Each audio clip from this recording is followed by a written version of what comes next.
Bonjour tout le monde, bienvenue à la Maison du développement durable. Donc, pour ce panel, la réduction à la source vue de près. Bonjour à vous. Donc, bonjour. Nous sommes dans notre dernier événement. En fait, on a fait.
Donc, aujourd'hui, je vais vous poser des questions, bien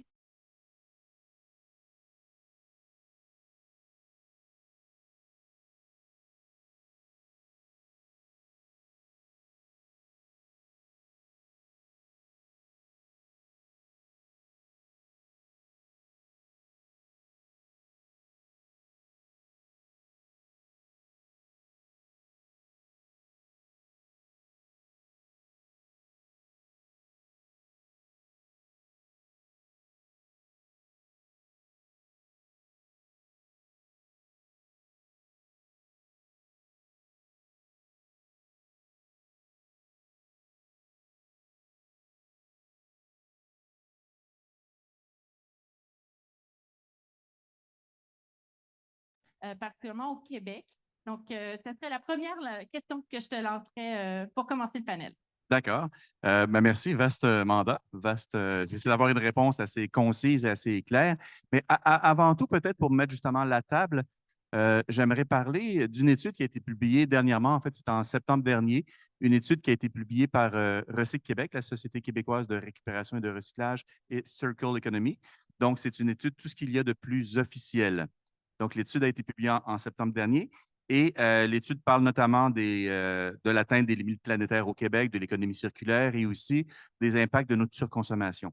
Il y a, il y a une phrase dans l'étude qui m'a personnellement marqué plus que d'autres. En fait, c'est une phrase qui dit que désormais, on vit au-delà d'un espace de fonctionnement durable.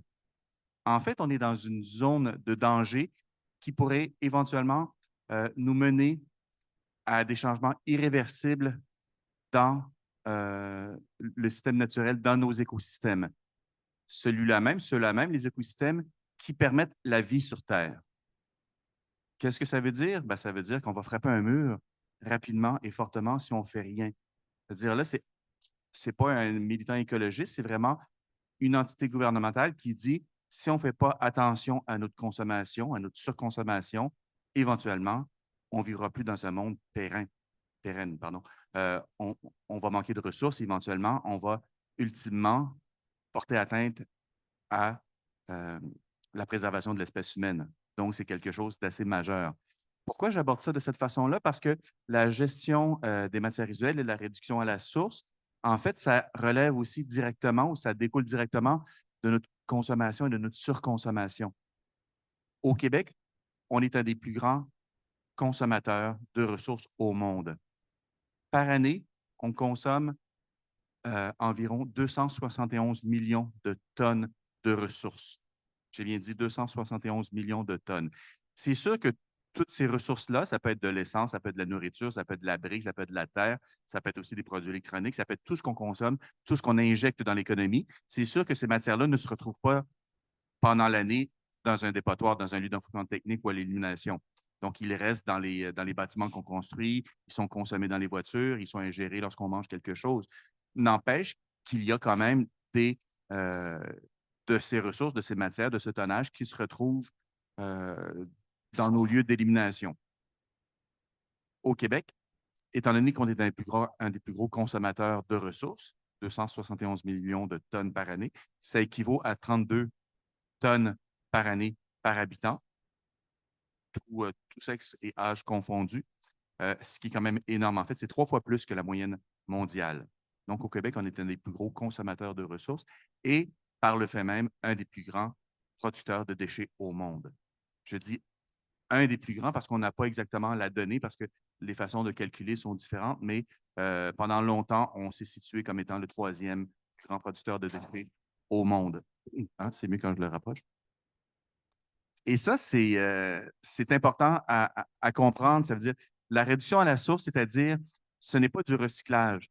Ce n'est pas quand je recycle quelque chose, je composte quelque chose, en fait, c'est une matière résiduelle que j'ai consommée. Donc, le recyclage, le compostage est excellent, mais ce n'est pas de la réduction à la source, c'est de la réduction à l'élimination. On a consommé quelque chose, mais pas entièrement, et au lieu de le jeter, de l'éliminer au sens légal du terme, on le recycle, on le réintroduit dans un cycle de production. Ça a aussi ses impacts sur l'environnement. Et ce n'est pas encore démontré que les matières que l'on recycle vont se substituer à des matières neuves qu'on extrait des sols. Souvent, elles vont se rajouter. Donc, des fois, le recyclage a cet effet pervers-là, c'est-à-dire qu'on fait juste ajouter une offre de ressources pour la consommation, pour la production. Et le recyclage aussi a beaucoup d'impact sur l'environnement. Lorsqu'on recycle du papier, lorsqu'on recycle du plastique, premièrement, souvent, c'est fait très, très loin. Donc, il y a toute la question de transport. Et aussi, lorsqu'on transforme une matière, un plastique notamment, ben, il peut y avoir aussi contamination euh, de l'environnement, soit par la, la, la, les substances que ça rejette, le procédé de recyclage.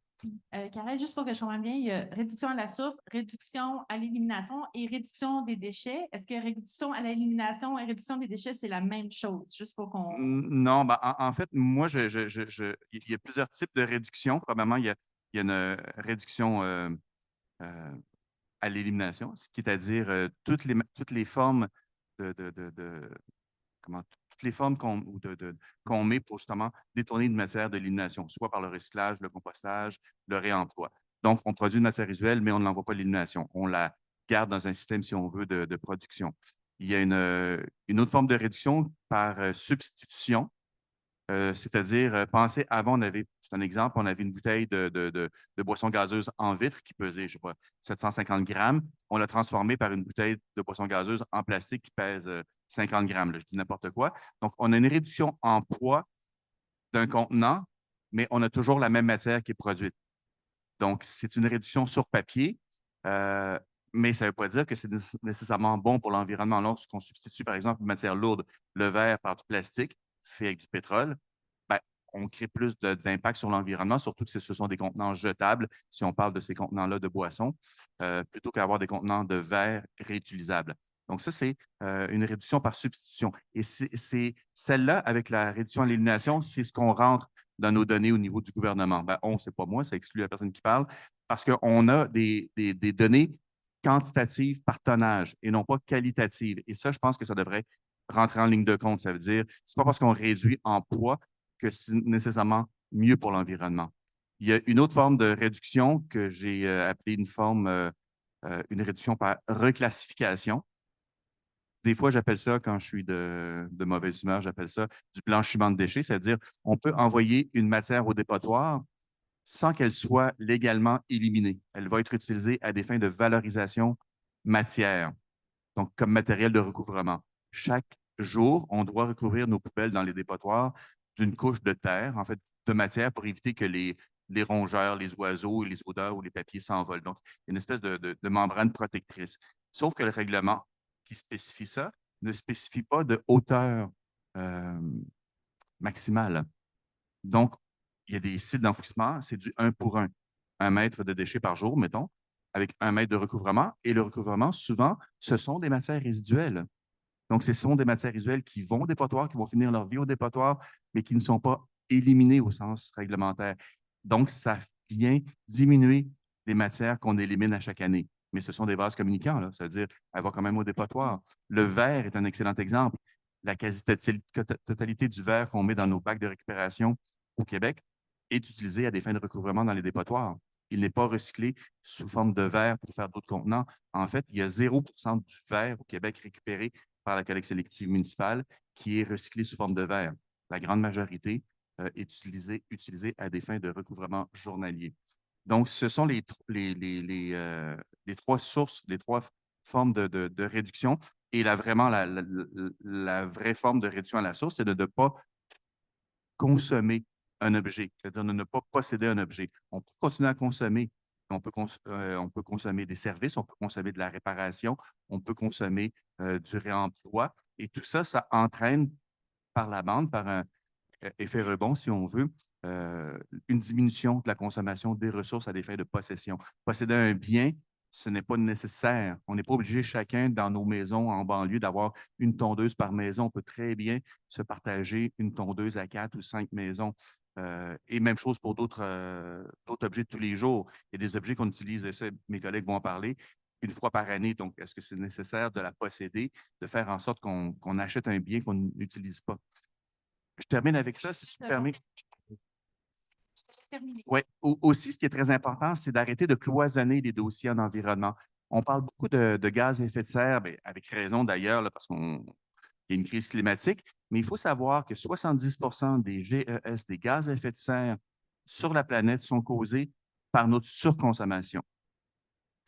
Donc, au niveau de l'extraction des matières, de la transformation des matières pour faire un bien, du transport de ces matières, de l'utilisation de la matière et de la disposition des matières, c'est plus des 2 tiers des gaz à effet de serre qui sont induits par cette activité-là de surconsommation.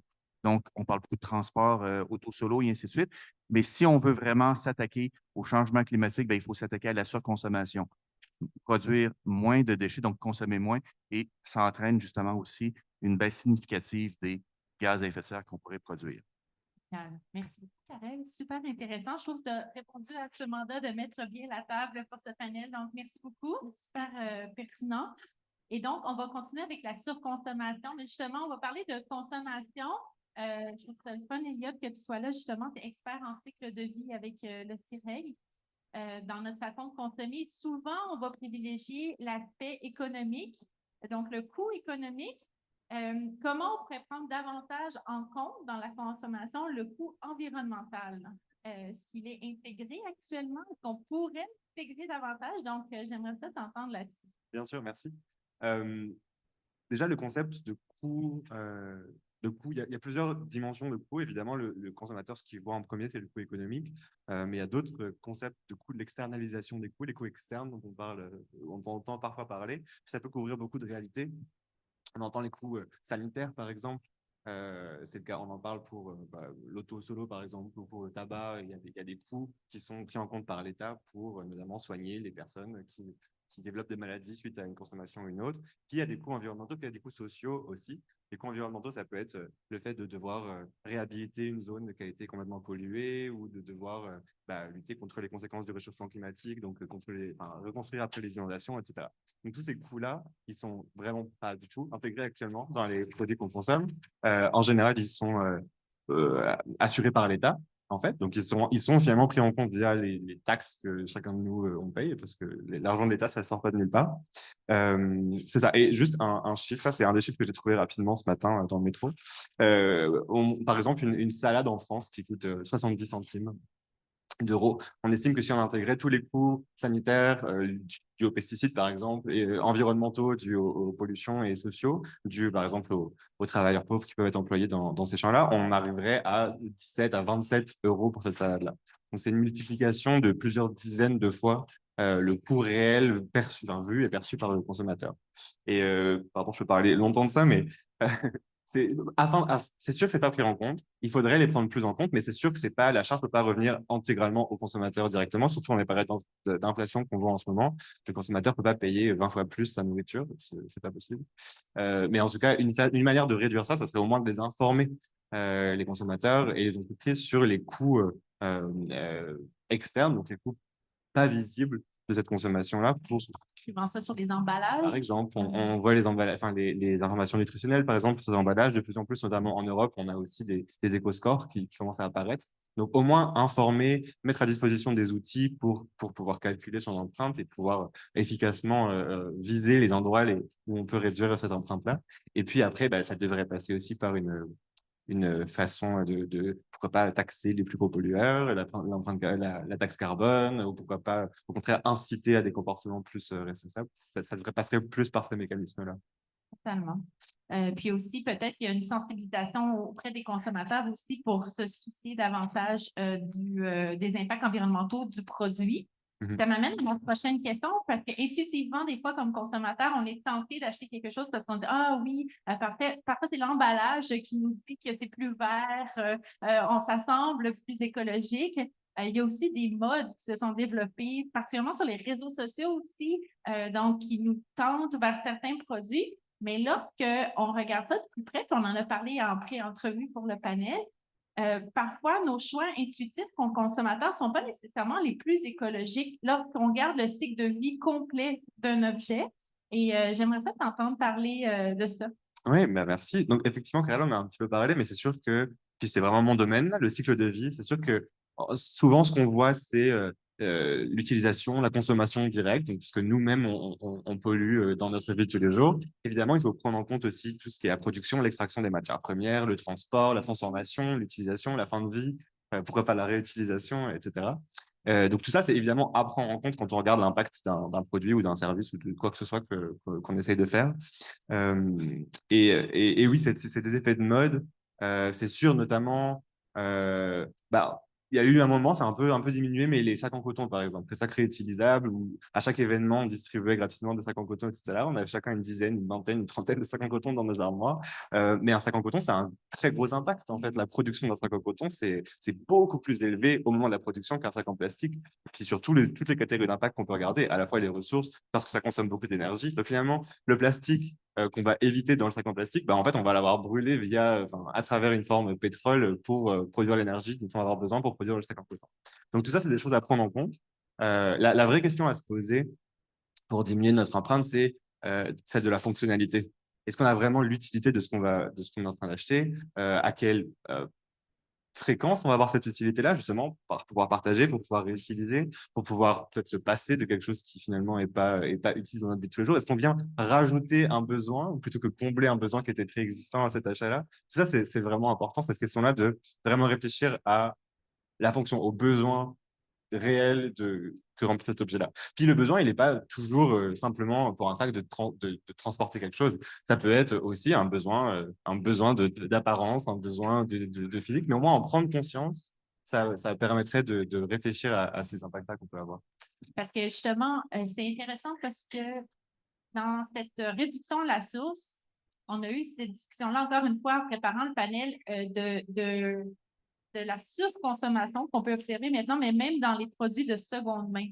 Donc, on dirait qu'au départ, on se disait, bon, je vais consommer du seconde main, c'est mieux qu'un produit neuf, mais ta vision des choses est intéressante aussi, donc de faire attention à cette surconsommation-là, mais même dans le seconde main, même dans les biens usagés, il faut quand même se poser des questions avant d'acheter à ce niveau-là. Exactement. En fait, il y avait deux exemples auxquels je pensais par rapport à la seconde main, mais déjà, bah, le stock de seconde main, il est fini. Donc, c'est sûr que si on vient acheter un vêtement pour le ranger dans une armoire et plus jamais l'utiliser, eh bien, on empêche à d'autres personnes de l'acheter. Donc, on va devoir le produire aussi pour répondre à ce besoin-là. Bon, pour les vêtements, c'est semi-vrai parce qu'il y a encore énormément de déchets textiles, de vêtements parfaitement portables qui sont jetés actuellement. Donc, le stock, il est quand même important. La question, encore une fois, c'est de c'est quoi ce stock, en fait? Parce qu'il y a un autre besoin, c'est pas juste le besoin d'habillement pour un vêtement, par exemple, c'est aussi un besoin d'apparence et d'acceptation sociale, etc. Donc, toutes ces fonctionnalités-là sont à prendre en compte quand on étudie ça aussi. Se Et poser puis, la question à quel besoin je réponds avant de consommer, en fait. exactement, exactement. Puis on n'est pas là pour donner honte à qui que ce soit, mais au moins prendre conscience que le besoin auquel on va répondre, c'est peut-être plus un besoin social qu'un besoin vraiment d'habillement, un besoin, etc. Au moins en prendre conscience, c'est la première étape. Et puis l'autre chose, c'est le transfert d'impact. Donc, comme on le disait, l'important, c'est le cycle de vie. Mais si on vient utiliser beaucoup de seconde main, mais à chaque fois, ça parcourt des grandes distances, où on va chercher notre t-shirt de seconde main en voiture, voilà, et ben en fait, on est en train d'augmenter énormément l'impact de t-shirt-là, qui n'avait pas un impact si important au niveau de la production, mais tous les transports supplémentaires, pas du tout optimisés, qu'on vient rajouter, ben, ça vient augmenter à chaque fois largement l'impact. Donc, cette question de transfert d'impact-là, elle est vraiment importante, à la fois sur le cycle de vie. Il y a aussi la question du transfert d'impact vers d'autres catégories d'impact, car là, on en a parlé un petit peu. Oui, le changement climatique, ça ne fait pas tout. Il y a aussi une question de ressources, il y a une question de pollution de l'eau, il y a une question de biodiversité, et on peut facilement, sans faire attention, transférer d'un impact à l'autre, enfin, malgré notre bonne volonté. Donc, il faut essayer d'avoir une vision d'ensemble euh, par rapport à tout ça. Et avant de passer à Anaïs, j'aimerais ça t'entendre. Parce que là, il y a peut-être des gens qui écoutent, puis ça peut être mélangeant sur comment consommer, justement, en tenant compte de tous ces éléments-là. Est-ce que c'est vrai que vous avez des outils, ou sinon, as-tu des outils à nous conseiller, justement, pour les gens qui veulent se démêler ou se faire une tête, justement, sur comment mieux consommer?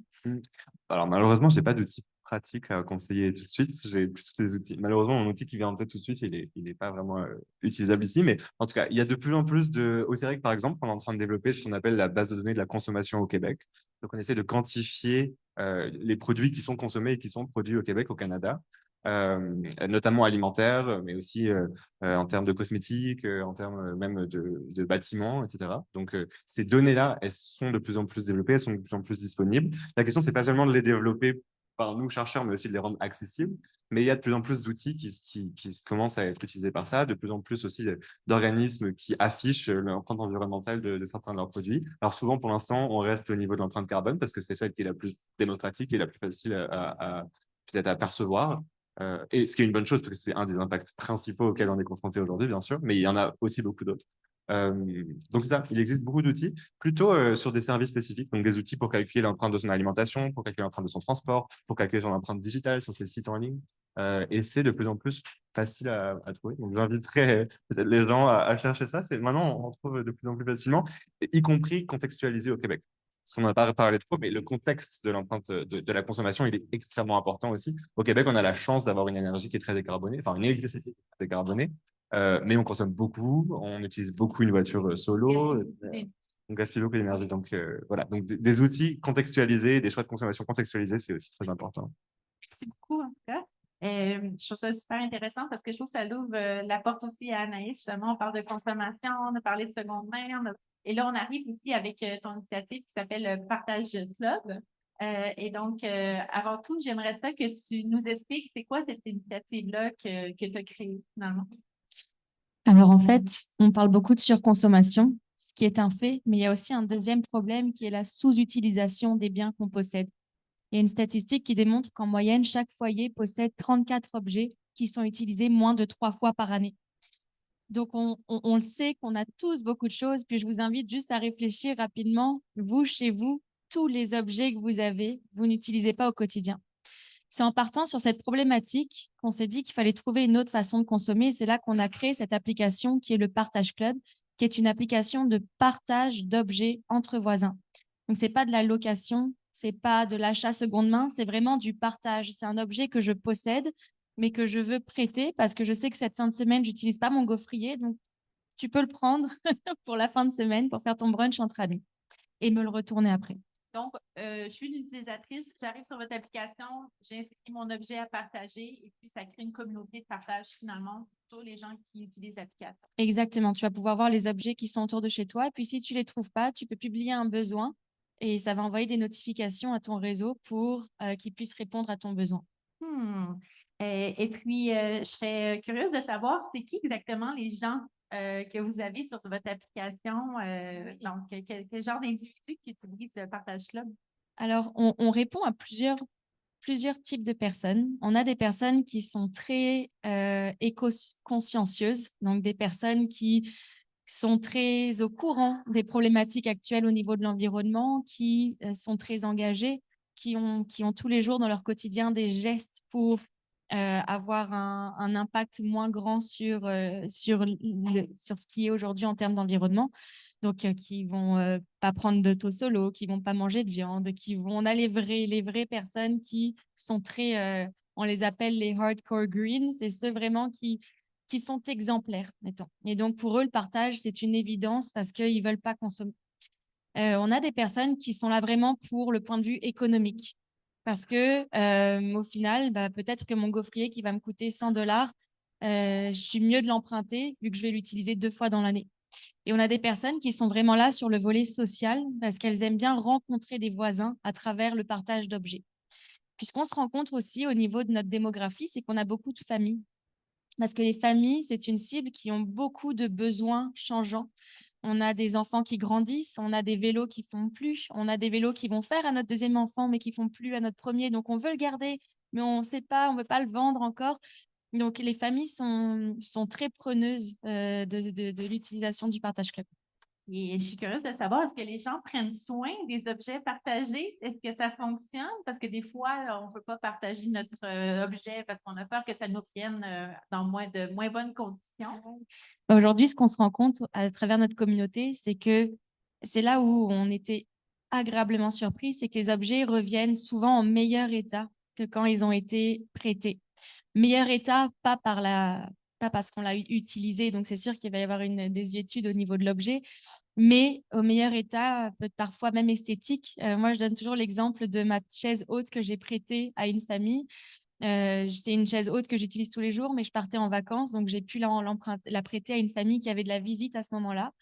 J'ai une tablette blanche sur ma chaise haute qui n'était plus très blanche parce que j'avais fait une sauce à spaghetti, puis elle était devenue un peu rose et j'arrivais plus à faire partir ce côté un peu orange-rose qu'il y avait sur ma tablette.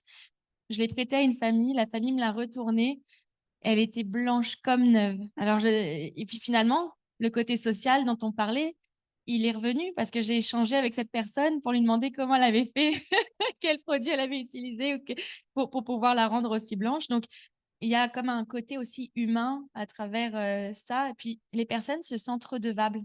Comme il n'y a pas d'échange monétaire, elles se disent, en fait, je ne peux pas me permettre de ne pas prendre soin. La personne a été tellement généreuse, elle m'a prêté un objet gratuitement qu'il faut que je lui ramène dans un bon état. Totalement. Dans cette initiative-là, je vois qu'il y a plusieurs belles choses qui sortent finalement de ce partage-là, de cette communauté-là. Est-ce que parfois vous rencontrez des freins à partage club? Est-ce qu'il y a des choses qui sont un petit peu plus difficiles dans l'implantation d'un projet comme celui-ci? Oui. En fait, on parle beaucoup de surconsommation.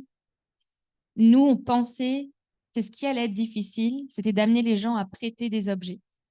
Ce qu'on se rend compte aujourd'hui, c'est que ce qui est difficile, c'est d'amener les gens à emprunter. On a sur l'application, on appelle ça une bibliothèque en or d'objets, de valeurs, parfois même très chères. On parle de paddleboard, on parle de GoPro, on parle d'objets vraiment qui ont une valeur, en tout cas économique, élevée. Mais par contre, les gens n'empruntent pas. Et n'empruntent pas à la hauteur de ce qu'on aimerait qu'ils empruntent. Il y a du partage. Et quand on parle avec nos membres pour comprendre quels sont les freins, le premier, c'est que les personnes n'y pensent pas. Donc, on ne pense pas à emprunter. Tu disais tantôt qu'on a tous une tondeuse à gazon. Oui, on en a tous une. Pourquoi est-ce qu'on ne se la partagerait pas? Parce qu'on n'y pense pas. Premièrement. Deuxièmement, on est gêné de demander. On est gêné d'aller sonner chez son voisin chaque semaine pour lui dire « Hey, je peux t'emprunter ta tondeuse ?» Parce qu'à un moment donné, on va se dire tu abuses, là, va te l'acheter. On est gêné aussi de paraître cheap. Est-ce que tu n'as pas l'argent d'acheter ta tondeuse? Mais c'est pas ça. C'est parfois j'ai les moyens, mais c'est juste pour des raisons environnementales ou même ou économiques, oui, mais ça peut être aussi environnemental qu'on décide de ne pas l'acheter. Et l'autre frein, c'était vraiment le volet de la possession qui était encore trop valorisé. On valorise ça. J'aime avoir ma perceuse qui va me servir 12 minutes dans toute sa vie, mais j'aime l'avoir, cette perceuse-là, chez nous parce que c'est agréable de pouvoir la prendre quand je la veux et puis pouvoir l'utiliser quand je la veux, même si c'est dans 3 ans que j'en ai besoin. Donc, il y a ce côté-là où on valorise encore la possession et c'est ça qu'on essaye de ramener au partage, c'est démocratiser le partage. Faire en sorte que ça devienne cool d'emprunter. c'est ça qu'il faut qu'on change en fait dans la mentalité d'esprit des gens. Donc, changer la norme sociale finalement. Oui. Parce qu'on est vraiment dans un système, une société de consommateurs, justement. Sûrement, je te pose la question, mais je crois que oui, mais je la pose quand même. Mais est-ce que tu y crois à une réelle transformation de la société ou est-ce que finalement la norme sociale va avoir changé ou est-ce qu'on va intégrer davantage justement le type de partage que tu proposes dans nos habitudes de vie? Moi, j'y crois, oui. Sinon, je ne ferais pas ça au quotidien. Mais Karel le disait, on est déjà en situation de crise. On n'a plus assez de ressources pour pouvoir venir répondre aux demandes et à la consommation des utilisateurs. Et puis Fauve Doucet, c'est elle qui est à l'origine de ce projet, le Partage Club. Fauve et moi, on avait toutes les deux une carrière en marketing. Et Fauve me le dit toujours, quand on est en marketing, on a un super pouvoir. Et aujourd'hui, ce super pouvoir, il est parfois mal utilisé parce qu'on arrive à convaincre des gens qu'ils ont besoin de s'acheter le dernier iPhone. On arrive à convaincre des gens en marketing qu'ils ont besoin de s'acheter cette nouvelle paire de souliers. Donc, pourquoi est-ce qu'on ne peut pas mettre à profit ce super pouvoir qu'on a en marketing pour faire changer les mentalités, pour démocratiser le partage, pour essayer de faire en sorte qu'on fasse du marketing pour de la déconsommation, qu'on fasse du marketing pour des choses qui vont vraiment en lien avec l'urgence qui est aujourd'hui l'urgence climatique à laquelle on doit répondre. Totalement. Je te souhaite bonne chance. Merci. On va revenir un petit peu plus tard justement avec chacun de vous. Et pour terminer ce premier tour de parole, on va parler avec Caroline. Bonjour. Bonjour. Architecture sans frontières. Tu mènes un super beau projet qui s'appelle RECO. RECO. Oui. Donc, j'aimerais ça t'entendre parler. Je pense que c'est un projet que vous avez lancé, ça fait un an environ. En fait, le nouveau magasin avec la nouvelle identité RECO a ouvert ses portes il y a un peu plus d'un an, mais RECO a pris la succession d'une initiative bien plus longue qui date de 2002, donc une initiative qui a duré plus de 20 ans. Ça s'appelait Éco-Réno sur la rue Papineau au niveau de la rue Beaubien. Éco-Réno, c'était un magasin où on pouvait aller se chercher des portes, des fenêtres anciennes et un paquet donc de composantes architecturales patrimoniales principalement. Durant la pandémie, ils ont eu la vie difficile et puis ils ont décidé de céder l'organisation à des repreneurs. Puis Architecture sans frontières, c'est donc lever la main pour reprendre le pignon sur rue et l'inventaire pour lui permettre de réaliser ses objectifs de circulation des matériaux de construction. Donc, au-delà du patrimoine aussi, avoir des matériaux, des fois, c'est des surplus d'inventaire, donc de la marchandise neuve, des commandites, des choses comme ça que Architecture sans frontières peut recevoir et essaie de faire recirculer, soit vers ses autres projets humanitaires ou les projets locaux communautaires, soit en revendant ces matériaux-là au profit donc, de la mission de l'organisme. Donc, une des premières choses qu'on a fait, c'est de changer de local pour pouvoir vraiment vivre une belle croissance au niveau de la capacité, augmenter les capacités opérationnelles pour pouvoir accueillir plus de dons et pouvoir donc faire circuler les matériaux, accueillir plus de clientèle. On est maintenant situé au 93-99 boulevard Saint-Laurent. C'est au niveau de la rue Chabanel, donc dans le quartier du district central, le quartier de la mode. C'est un quartier très intéressant où il y a beaucoup d'initiatives en économie circulaire alimentaire, textile et donc aussi au niveau du bâtiment. Et ça nous permet vraiment de faire une belle sensibilisation puis de répondre aux besoins. Je dirais que en ce moment, justement, en parlant des besoins, notre clientèle, il y a des gens qui viennent pour l'aspect économique parce que cette marchandise neuve ou usagée, elle est vendue à prix réduit, ce qui permet donc de faire des économies sur un item équivalent en centre de rénovation conventionnel. Et aussi, comme un organisme de bienfaisance, en tant qu'organisme de bienfaisance, on ne charge pas de taxes. Donc, ça fait quand même déjà un 15 de réduction sur le prix final. Donc, ça, c'est très intéressant. Il y a des gens qui viennent nous voir pour l'aspect patrimonial. C'était déjà un des créneaux d'Éco-Réno, mais Réco continue de pouvoir bien desservir les propriétaires qui ont des maisons patrimoniales, qui cherchent des fois des éléments de quincaillerie pour réparer leurs fenêtres existantes ou des éléments de moulure pour agrandir, font un agrandissement, ils veulent respecter le cachet d'origine de leur appartement. Donc, ils viennent se fournir chez nous en moulure authentique, en pain, pas en pain justement, au lieu d'être du pain jointé comme on va trouver dans les quincailleries standards, on va plutôt être avec du bois dur, des anciennes moulures qui sont de grande qualité. Donc, c'est intéressant à ce niveau-là. Il y a aussi le côté environnemental. Les gens viennent nous porter leurs dons parce qu'ils veulent que ce soit utile avec une seconde vie pour un autre propriétaire. Et aussi, en nous faisant leurs dons, ça leur permet d'avoir un reçu de charité. Donc, c'est un incitatif aussi à procéder différemment, de mettre ça sur le coin de la rue, attendre que le camion de poubelle passe. Il y a aussi le côté social. Donc, un peu comme Anaïs disait, faire le bon geste. Donc, venir nous porter avec une conscience que ça va servir à quelqu'un d'autre, va pouvoir l'apprécier, surtout quand c'est patrimonial. Donc, c'est intéressant de voir les différentes motivations qui vont réunir les gens qui viennent chez nous. J'étais un peu curieuse parce qu'Anaïs disait un des freins qu'elle rencontrait, c'était le fait justement qu'elle avait plus de gens qui partageaient que d'utilisateurs finalement qui venaient emprunter. Est-ce que c'est un peu la même chose chez vous qu'on retrouve? On vit exactement aussi, effectivement, une distinction entre la grande générosité des gens qui veulent nous faire des dons. Donc, on reçoit beaucoup de sollicitations pour des dons. On est obligé de faire une sélection. Donc, on demande à nos potentiels donateurs de remplir un formulaire, nous envoyer des photos pour qu'on puisse identifier si on peut prendre l'item ou pas, parce que nous, on parle de composantes architecturales, donc ça prend de l'espace. Et si on ne pense pas qu'on a une clientèle pour ça, malheureusement, on ne le prendra pas. Donc, ça, on n'a pas de problème à recevoir des propositions de dons.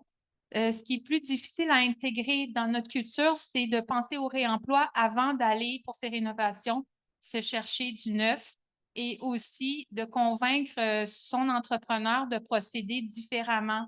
Donc, il faut bien choisir son entrepreneur pour qu'il ait l'ouverture d'esprit de changer ses pratiques, changer ses façons de s'approvisionner. Puis ça, c'est peut-être un petit peu plus difficile à intégrer dans les habitudes des consommateurs. Je vois qu'il y a des belles photos aussi de ton projet derrière nous. Effectivement, Oui, effectivement. ça, c'est dans vos...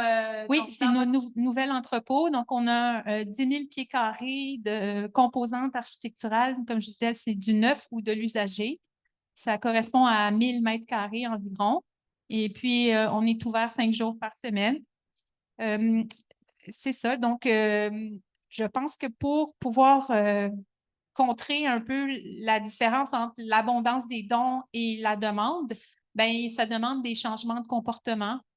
Puis, chez vous, comment vous travaillez ça? Est-ce que vous avez comme une stratégie pour arriver à influencer davantage les Oui, consommateurs? on fait beaucoup de sensibilisation sur les réseaux sociaux. On a une infolette bimensuelle chez Réco pour annoncer On essaie vraiment de créer une expérience de consommation similaire à ce que les gens ont l'habitude de vivre dans un centre de rénovation conventionnel, sauf que là, on traite avec des fois des super belles marchandises qui ne demandent juste à être mises en valeur d'une belle façon, parce que comme tout est un peu disparate, on essaie de faire des beaux assemblages pour que ce soit des sources d'inspiration, des fois même des kits prêtes à emporter là, d'assemblage pour salle de bain avec vanité, miroir, etc.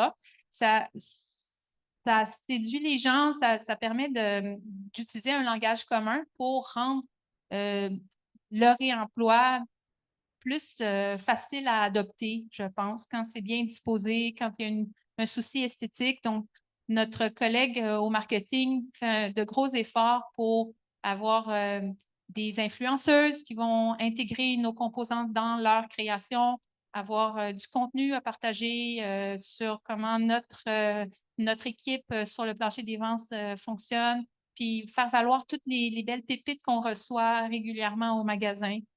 Je pense que ce qu'il faut aussi, c'est faire la sensibilisation pour que les gens pensent à faire avec l'existant. Donc, quand anticipe faire des rénovations, pourquoi pas reprendre ce qui est déjà dans le bâtiment ou la maison, l'appartement et transformer sur place. Donc, on s'évite des déplacements, on s'évite d'aller consommer davantage des ressources vierges. Et puis, souvent, on trouve à l'intérieur de nos murs du bois de grande qualité qui peut être donc replané, réutilisé pour faire du mobilier intégré, etc. Donc, ça, c'est un changement qui doit se faire. Il y a aussi mieux consommer, comme on en a parlé tout à l'heure, choisir des matériaux durables et qui peuvent se faire réparer quand c'est des équipements, par exemple, un échangeur d'air, une thermopompe, s'assurer qu'il y a des garanties conséquentes qui permettent de prolonger la durée de vie de tous ces équipements qu'on achète pour la maison. Ça, c'est très important. De la même façon que quand on parle d'analyse de cycle de vie, si on doit changer sa toiture, on pourrait dire, ben là, je n'ai pas les moyens d'acheter autre chose que du bardeau d'asphalte, mais quand on fait l'ensemble du cycle de vie sur 60 ans pour un bâtiment conventionnel au Québec, ben, le toit de tôle va avoir coûté plus cher à l'achat, mais il va durer 3 fois plus longtemps. Un toit de tôle, c'est 100 ans, alors que bardeau, c'est 15 ans, à peu près 12-15 ans. Donc ça, c'est quelque chose, encore une fois, qu'il faut sensibiliser les consommateurs au moment où ils font des choix importants qui ont des grosses incidences budgétaires, comment on peut voir sur le plus long terme dans nos choix pour la maison.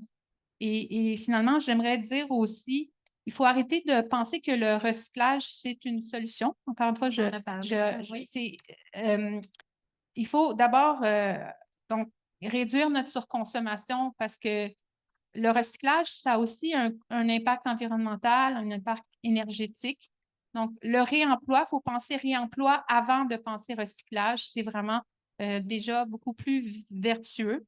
Et si justement on achète une maison en pensant tout changer dès qu'on aura la clé de la maison et qu'on aura signé, peut-être que ce n'est pas la bonne maison que vous êtes en train d'acheter parce que si tout est en bon état, mais c'est juste le style qui ne vous convient pas, ben peut-être acheter quelque chose d'autre pour éviter de surconsommer et de jeter avant la fin de vie des matériaux. Merci beaucoup, Caroline. On va terminer sur ce conseil très sage de ta part. Donc, merci pour ce premier tour de parole.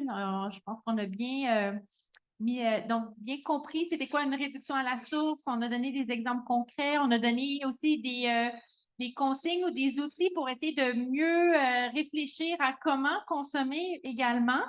Bien sûr, moi, j'aime bien terminer les panels en ayant une note d'espoir ou sinon terminer sur certains souhaits peut-être que vous auriez parce qu'on en a tous des souhaits en fait. Donc, pour que nos projets ou nos initiatives puissent perdurer dans le temps, j'aurais envie de vous poser à tour de rôle, qu'est-ce que vous souhaitez? Qu'est-ce que vous avez besoin pour continuer votre travail, pour peut-être voir cette norme sociale-là changer ou les normes environnementales changer également? Et je commencerai par Karel. Peut-être au niveau des lois, des règlements également. Donc, qu'est-ce qu'on aurait besoin? Exactement. Puis la question peut être très vaste, mais en 2 minutes. En 2 minutes, oui. Pardon. Au niveau des lois et règlements, effectivement, ça a été dit à maintes reprises, on parle beaucoup de recyclage. Le recyclage, encore ça vient juste d'être dit, ce n'est pas nécessairement la solution parce qu'il y a des impacts à recycler. Et recycler aussi ne prévient pas la consommation ou la surconsommation. Au contraire, des fois, ça nous dédouane. Tu sais, je pensais juste à la maison, on a un bac, ce qu'on appelle de recyclage, qui est pour moi un bac de récupération. Ça nous dédouane de notre surconsommation. Je consomme parce que justement, je vais recycler ce que je consomme. Il y a un effet pervers à ça. On parle beaucoup d'économie circulaire ces derniers temps en disant qu'il faut réintroduire des ressources dans nos cycles de production. En fait, l'économie circulaire ou l'indice de circularité qu'on va augmenter au Québec, on est à 3,5, on veut le monter à 5, je crois, en 2025. En fait, c'est un ratio, c'est-à-dire les matières qu'on réintroduit dans un cycle de production sur les matières qu'on consomme, les ressources, le fameux 271 millions de tonnes. Bien, si on va augmenter ce ratio-là, aller à 5, on peut, oui, effectivement, augmenter le recyclage, mais on peut aussi et surtout diminuer ce qui est au dénominateur, c'est-à-dire les matières qu'on consomme, les ressources naturelles qu'on consomme et qu'on injecte dans l'économie. Et ça, on l'oublie souvent, mais la réduction à la source peut avoir un impact direct sur la hausse de notre indice de circularité. Une dernière chose que j'aimerais avoir, c'est formaliser, si on veut, le concept de réduction à la source. Parce que la réduction à l'élimination, pour moi, ce n'est pas un bon indicateur. Ça peut être beaucoup plus nuisible aussi qu'autre chose. Ça peut cacher des choses parce que souvent, les gouvernements, ils aiment ça, là, dire des choses qui veulent dire autre chose. Euh, et le recyclage aussi, on a des indices, des données sur le recyclage, mais le recyclage aussi a des impacts environnementaux. On a juste des données quantitatives de recyclage. Moi, ce que j'aimerais avoir, par exemple, dans les bilans de Recyc Québec, donc du gouvernement, c'est avoir une section maintenant sur la réduction à la source. Combien on a généré de ressources cette année? Quel est notre objectif au niveau des prochaines années? Donc, avoir des indicateurs fiables, on en a déjà produit. Il suffit juste de garder ce rythme-là, garder cette tendance-là pour dire est-ce qu'on est des bons consommateurs ou non, est-ce qu'on va dans la bonne direction? Et ça nous donnerait davantage d'outils pour savoir où axer nos actions dans le futur. Totalement. Merci beaucoup, Gareth. Très pertinent. Elliot, je te laisserai la parole. À toi aussi, quels sont tes souhaits pour la suite? Déjà les mêmes. Donc, Et en plus. en plus, Oui, ben, c'est sûr. Moi, c'est vraiment mon domaine. Donc, pour moi, ce qui est indispensable pour pouvoir faire des bons choix, c'est d'avoir les bonnes informations. Donc, pour ça, il faut développer des données, il faut collecter des données, il faut convaincre aussi les entreprises, puis pas forcément les entreprises, mais tous les acteurs de la consommation de partager ces données-là, d'avoir déjà les ressources pour les collecter et les partager. Et ensuite, il faut les transmettre et les communiquer aux personnes qui prennent vraiment les décisions. Puis ça, c'est à la fois nos entreprises, mais c'est aussi évidemment les consommateurs finaux, puis c'est aussi les gouvernements, les administrations, etc. Donc, je dirais ça, plus de prise de conscience de la nécessité d'obtenir ces données-là, mais aussi de les transmettre et aussi vraiment tout ce qui est démocratisation de ces concepts-là, de ces idées-là, par exemple en organisant des panels de discussion sur la réduction à la source pour toucher, pour toucher le grand public sur ces questions-là. Je pense que c'est vraiment important. Je pense qu'une des raisons principales pour lesquelles les gens n'agissent pas, c'est parce qu'ils n'ont pas conscience de la hauteur des enjeux, des conséquences et des solutions aussi possibles et disponibles. Donc, communiquer. merci beaucoup, Elliot. Anaïs? Oui, mon souhait ou mes souhaits, premièrement, c'est que les personnes, avant de consommer, tout simplement, se demandent s'ils ont vraiment besoin. Ça paraît simple, mais est-ce que j'en ai vraiment besoin? Est-ce que je vais vraiment l'utiliser? Et combien de temps je vais l'utiliser? Combien de fois par année? Puis, je suis quand même très positive sur ce que je vois. En ce moment, nous, on a des villes qui nous achètent des licences au Partage Club pour les offrir à leurs citoyens. Donc, il y a des villes qui commencent à prendre cette responsabilité-là de se dire, il faut qu'on encourage nos citoyens à prendre des actions concrètes pour venir parler de réduction à la source. Et ce qui m'encourage encore d'autant plus, c'est qu'aujourd'hui, on a des retailers qui nous appellent dans le home improvement, dans l'équipement sportif, pour voir et entamer des discussions avec nous pour savoir comment est-ce qu'eux aussi peuvent faire part de ces discussions et comment est-ce qu'eux aussi peuvent avoir un rôle à jouer là-dedans, parce que ça va venir chambouler tout leur modèle économique aussi. Mais ils savent qu'ils n'ont plus le choix de se rendre vers ces nouvelles façons de vendre, de consommer. Donc, je suis quand même très positive en me disant qu'il y a une conscientisation qui est là. Comment est-ce qu'on fait pour l'accélérer tous ensemble? Merci beaucoup. Oui, je pourrais compléter. IKEA et Decathlon sont déjà un petit peu dans cette mouvance-là, essayer de faire avec le seconde main de leurs propres produits, mais créer à l'interne des structures d'échange à la façon du Partage Club ou d'autres structures de revente des produits usagés. C'est intéressant de voir que les géants commencent à s'y intéresser. Pour ma part, je pense que, un peu comme Karel, il y a l'aspect législatif qui est très important pour faire des changements, une belle transition écologique dans le milieu de la construction au Québec. Il y a des choses qu'on peut faire au niveau municipal, comme au niveau des permis de démolition. Ça pourrait être plus avantageux d'avoir un permis de déconstruction, par exemple. Donc, ça passe toujours par des incitatifs financiers, de l'écofiscalité. C'est très important. parce que quand il n'y a pas d'enjeu économique, c'est très difficile de faire changer radicalement les pratiques.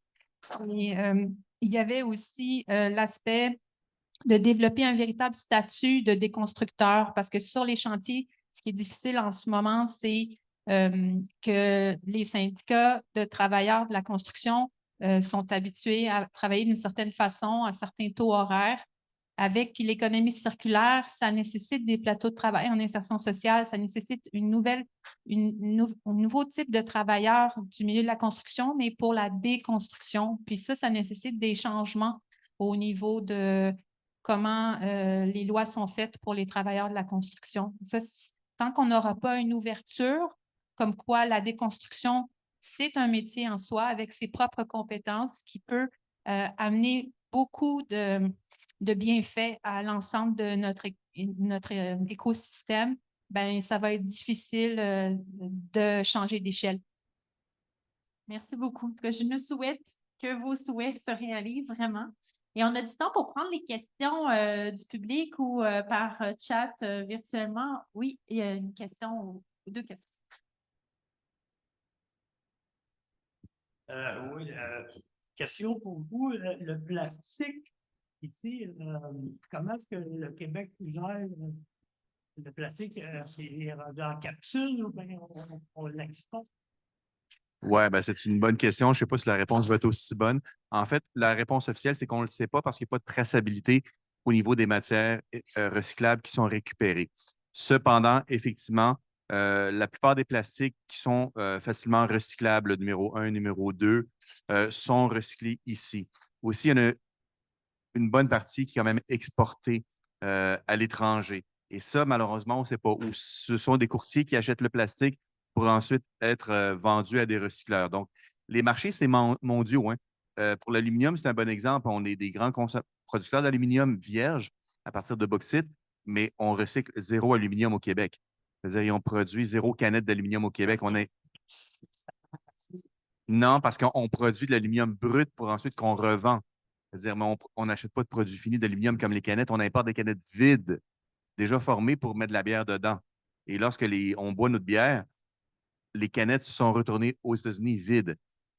Ça, on le sait parce que c'est un dossier sur lequel on a travaillé, mais au niveau du plastique, c'est un peu la même chose. Malheureusement, au fil des années, on a plusieurs entreprises de plastique qui ont fermé, de recyclage de plastique, qui ont fermé au Québec. Et oui, effectivement, on fait j'ai juste des palettes, là, des billes de plastique, parce qu'ensuite, ça devient la matière première pour le recyclage pour les producteurs. Donc, mais c'est très dur de savoir qu'est-ce qu'on en fait, où et en quelle quantité, parce que justement, du moment qu'on met quelque chose dans le bac de récupération, on perd sa traçabilité.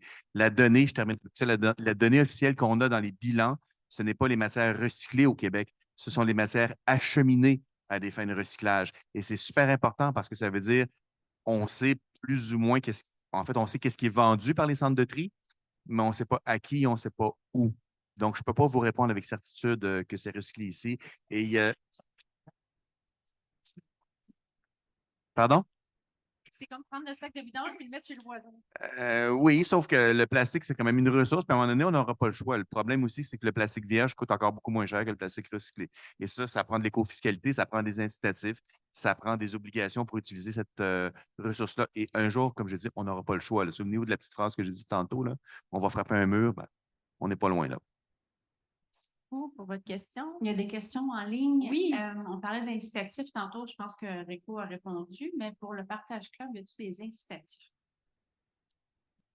Pas encore. On réfléchit à ça pour voir comment est-ce qu'on peut motiver les membres à emprunter davantage. Donc, peut-être un système de points, système de ludification, c'est des choses qu'on va peut-être mettre en place dans un futur proche. Merci beaucoup. J'ai vu que monsieur derrière, oui, c'est ça, vous aviez une question tantôt. Selon vous, quel impact aura sur la réduction à la source la fin de l'obsolescence programmée si on a la chance de voir ça de notre vivant? Qui veut répondre? Ben, brièvement, je pense que c'est une excellente chose, la fin de l'obsolescence programmée. On a d'ailleurs un règlement québécois qui prévoit une loi québécoise sur l'obsolescence programmée, là, le nom est long comme ça, mais qui prévoit justement des règlements pour venir s'attaquer à l'obsolescence programmée. Mais encore, c'est vaste programme parce que c'est dur de définir qu'est-ce qui est effectivement de l'obsolescence programmée, qu'est-ce qui ne l'est pas, qu'est-ce qui est de l'usure normale ou l'utilisation normale, ne serait-ce qu'au niveau des logiciels dans les applications. Les cellulaires, souvent, les cellulaires sont tellement rapides au niveau du développement que les applications ne suivent pas et le cellulaire, des fois, ne suit pas les applications, donc il faut changer de cellulaire. Mais oui, ça va avoir un impact, la fin de la fin, la diminution de l'obsolescence programmée. Et c'est quelque chose sur laquelle beaucoup d'organismes travaillent. Et c'est somme toute assez nouveau. Ils sont beaucoup plus avancés que nous en Europe à ce niveau-là. Et au Québec, on est une des premières nations en Amérique du Nord à avoir justement une loi sur l'obsolescence programmée et la réparabilité, si on veut. Mais tout reste à faire, c'est-à-dire il n'y a pas de mesures concrètes, là. C'est-à-dire, on a une loi cadre, mais il faut avoir les règlements d'application et ça, bon, on va attendre. Merci beaucoup. Eliott, est-ce que tu veux rajouter quelque chose? Juste compléter, parce que c'est sûr qu'il y a de l'obsolescence technologique et technique programmée, mais il y a aussi une sorte d'obsolescence due à l'usage.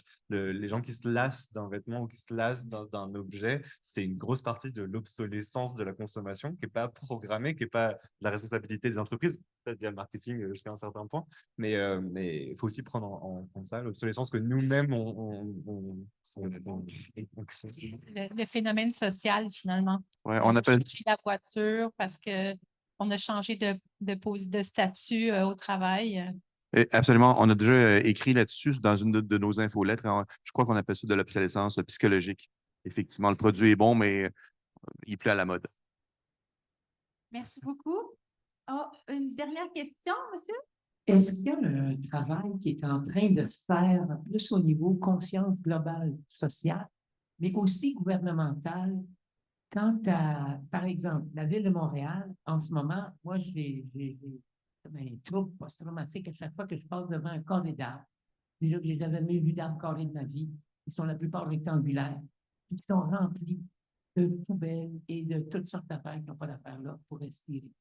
En fait, la réduction à la source, est-ce qu'on est aussi en train, en ce moment, de réduire notre lien direct intrinsèque à la Terre, à la nature de laquelle nous provenons, puis que ici, c'est l'île des Grandes Paix, hein, de la Grande Paix de 1708, mais apparemment qu'il y en a eu bien d'autres avant, qui ne sont pas dans nos annales historiques, là, mais que c'est le lieu où l'humanité s'est mise au monde, là, et qu'elle essaie de se retrouver. Puis en ce moment, je ne sais pas, mais moi, j'ai comme un appel à ce que les organismes se mettent devant les gouvernements municipaux, provinciaux, etc., pour dire, oui, il y a une espèce de désensibilisation à notre lien intrinsèque avec la nature, puis qu'on a besoin de tellement peu par rapport, effectivement, à la consommation. Oui, merci beaucoup. Merci pour votre... Est-ce que vous avez une réponse à donner? Moi, j'ai peut-être une réponse concernant les déchets dans les carrés d'arbres. Il y a des initiatives en économie sociale, ça s'appelle des brigades propreté dans plusieurs quartiers de la ville où on va donner du travail à des gens qui sont dans des grandes précarités avec l'organisme groupe Information Travail, le GIT. Ça, c'est avec la Ville de Montréal dans différents quartiers. Je ne sais pas si vous avez remarqué, des fois, il y a des sacs de poubelles, c'est marqué brigade propreté.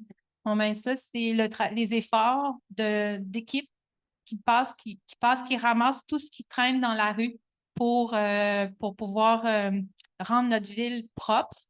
Puis, c'est sûr que